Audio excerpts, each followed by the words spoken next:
तो हेलो बच्चों, आज हम एक्सपोनेंट एंड पावर के एक रूल के बारे में जानेंगे कि किसी भी नंबर की अगर पावर अगर ज़ीरो होती है तो उसका आंसर वन क्यों होता है। ठीक है, बहुत ही इंटरेस्टिंग रहने वाला है ये और अच्छे से इसको समझना। देखो, अगर किसी भी नंबर की पावर ज़ीरो है तो आंसर वन क्यों होता है, इसको समझने के लिए एक्सपोनेंट एंड पावर के एक रूल का मैं इस्तेमाल करता हूँ। जो क्या होता है, जिसमें हम ये मानते हैं कि अगर कोई एक नंबर अगर ऐसे ये डिवाइड में दिए हुए हैं, ठीक है, मैं रूल लिख देता हूँ पहले। बेस सेम है, अगर दोनों बेस डिवाइड में है और सेम है तो उनकी जो पावर्स हैं वो माइनस हो जाती हैं। ये आप लोगों ने पढ़ रखा होगा, इसी कॉन्सेप्ट से ये कॉन्सेप्ट आया है। ठीक है, ये आपस में इंटरलिंक्ड है। देखेंगे कैसे। मान लेते हैं एग्जाम्पल के लिए मैं क्या करता हूँ, मैं मानता हूँ 5 की पावर 4 है। ठीक है, उसको मैं डिवाइड कर रहा हूँ 5 की पावर 1 से।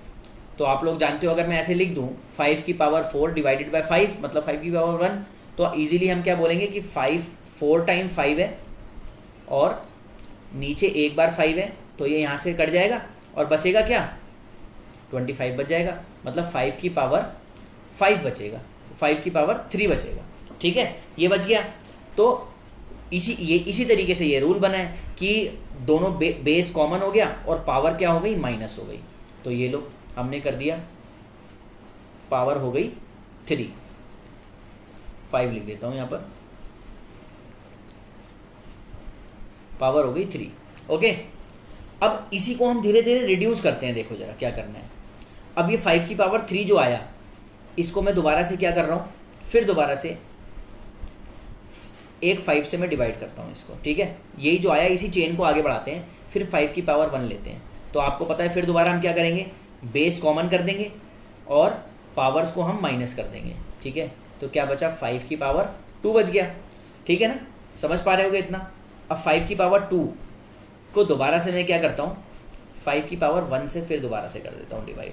ठीक है, तो 2 बार 5 है, डिनोमिनेटर में एक बार 5 है, 5 से 5 कट जाएगा और उसी से ये वाला रूल भी बना है कि पावर माइनस हुई और ये आ गया। तो 5 की पावर 1 आ गया।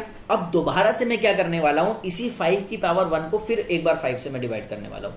तो 5 की पावर 1 मतलब 5 डिवाइडेड बाय 5 की पावर 1 फिर दोबारा से। ठीक है, तो मैं दोबारा इससे करा, तो अब आप देखो कि बेस दोबारा से कॉमन हुआ। ये वाला रूल जो है वो वर्क कर रहा है ना यहाँ पर, कि क्या करा हमने, बेस कॉमन कर दिए, ये बेस कॉमन हो गए और पावर जो है वो आपस में क्या हो गई, माइनस हो गई। तो पावर माइनस हो गई, यहाँ पर देखो क्या आया, जो बेस है 5 और उसकी पावर हो गई 0। और ध्यान से देखो, अगर मैं इसको इस तरीके से लिखता 5 डिवाइडेड बाय 5 तो आंसर क्या आता, हम 1 ही लिखते हैं, नहीं लिखते हैं।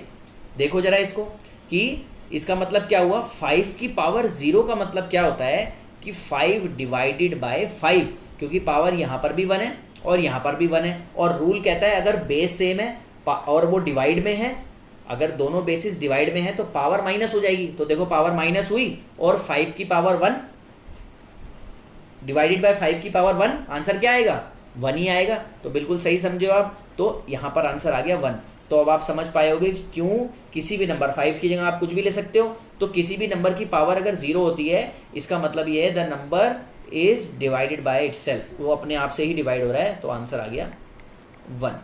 तो कैसा लगा आपको ये जान के, कमेंट बॉक्स में मुझे बताना। आपका कोई डाउट हो तो आप लोग बिल्कुल कमेंट बॉक्स में मेरे से पूछ सकते हो।